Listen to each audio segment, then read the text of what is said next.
Hello friends, welcome to my channel food safety and regulatory. अगर आप किसी dhaba restaurant को चलाते हैं, उसके मालिक हैं, ऑनर हैं, होटल चलाते हैं, रेस्टोरेंट्स है, रेस्टोरेंट चैन है, QSR रेस्टोरेंट है, क्विक सर्विस रेस्टोरेंट जिसको बोलते हैं, ऑनलाइन डिलीवरी सर्विस है जैसे कि जोमेटो हो गया और स्विगी हो गया या कोई भी ऐसी, तो ये वीडियो आपके लिए है। FSSAI ने कुछ एडवाइज़री गाइडलाइन जारी किया था रेस्टोरेंट, ढाबा, होटल्स के लिए कि आपको क्या क्या कंप्लाइंस रखना है for the convenience of customer, आपके जो कंज्यूमर आते हैं उनके लिए। उसमें जो सबसे ज़रूरी है क्या, चलिए हम देखते हैं। उससे पहले मेरे वीडियो को लाइक सब्सक्राइब कर दीजिएगा चैनल को प्लीज़, और फॉरवर्ड करिएगा ताकि लोगों को तक पहुँचे। तो देखिए, कुछ FAQs हैं, फ्रिक्वेंटली आस्क्ड क्वेश्चंस FSSAI ने भेजे थे कि क्या क्या ज़रूरत होती है। तो what type of food service establishments are required to comply with this clause, कि इस क्लाउज से किसको किसको कंप्लाइंस कराना है।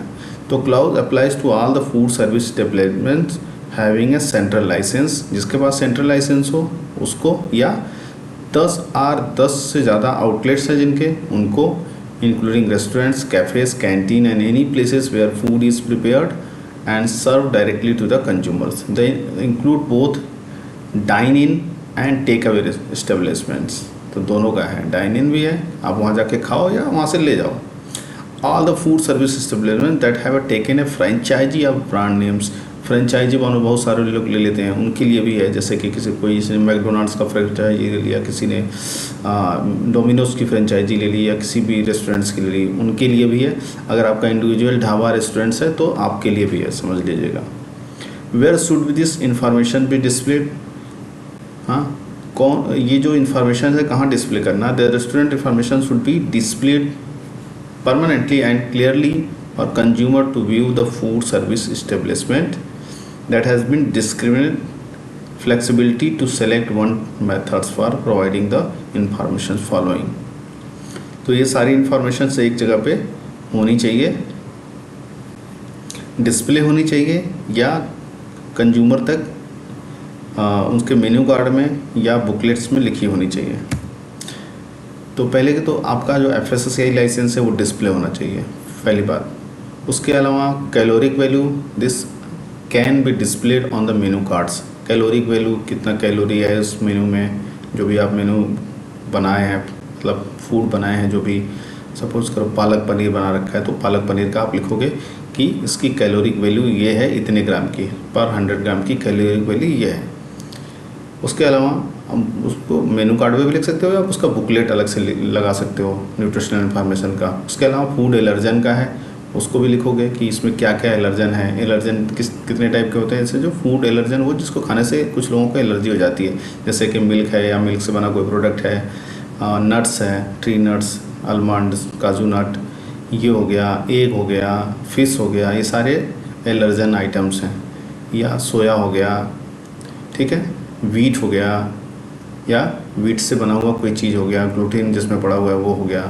Nutritional information and organic foods claim, अगर कोई आपने क्लेम कर रखा है कि ये मेनू है, इसमें जो आइटम पड़े हैं वो सारे ऑर्गेनिक हैं, तो ऑर्गेनिक का क्लेम ये। उसके अलावा for online food delivery service this information should be provided on the platform where the food item. तो ऑनलाइन डिलीवरी सर्विस के लिए, जैसे स्विगी जोमेटो के लिए क्या है कि उसकी ऑनलाइन सर्विस पे ये सारी इन्फॉर्मेशन होनी चाहिए, ताकि जब मैं बुक करूं या कोई भी बुक करे तो उसको दिख जाए कि इसमें ये एलर्जन है, ये इसका न्यूट्रिशनल इन्फॉर्मेशन है, इसमें इतनी कैलोरी है, इतना फैट है, इतना प्रोटीन है, इतना कार्बोहाइड्रेट है, इतना शुगर है। Okay, how should allergen information be presented.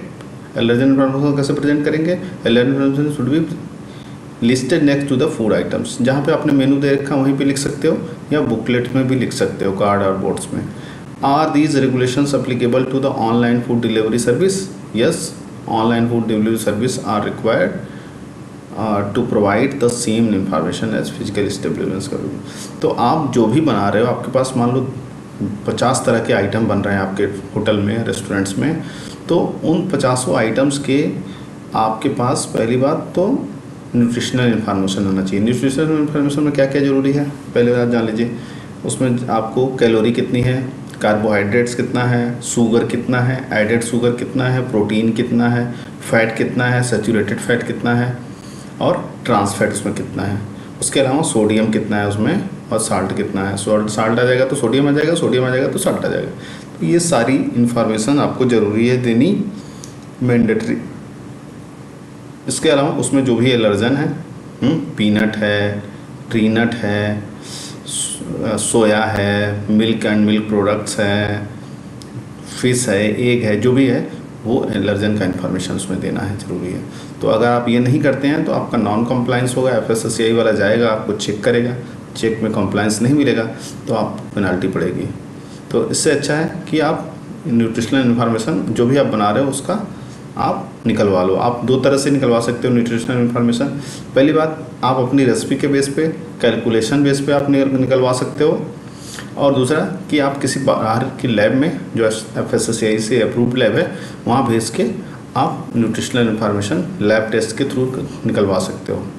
वो वाला जो मेथड है लैब वाला थोड़ा महंगा है, उसमें पैसे ज़्यादा लगेंगे। कैलकुलेशन वाला मेथड सस्ता मेथड है, इसमें कैलकुलेशन बेस पे, आपकी रेसिपी के बेस पे, जो भी आपका रेसिपी है उसके बेस पे वो कैलकुलेट करके निकाल देगा। याद रखिएगा, न्यूट्रिशनल इन्फॉर्मेशन आप जो दे रहे हो वो, और जो लैब FSSAI वाला मान लो आपका सैंपल ले गया और लैब में आया, वो दोनों में 20% से ज़्यादा का डिफरेंस नहीं होना चाहिए। ठीक है, तो आप अगर कॉम्प्लायंस नहीं कर रहे हैं तो कर लीजिए, नहीं तो आप महंगा पड़ेगा। अगर आपको ये वीडियो अच्छी लगी हो तो प्लीज़ मेरे चैनल को लाइक और सब्सक्राइब करिएगा। थैंक यू, मिलते हैं नेक्स्ट वीडियो में।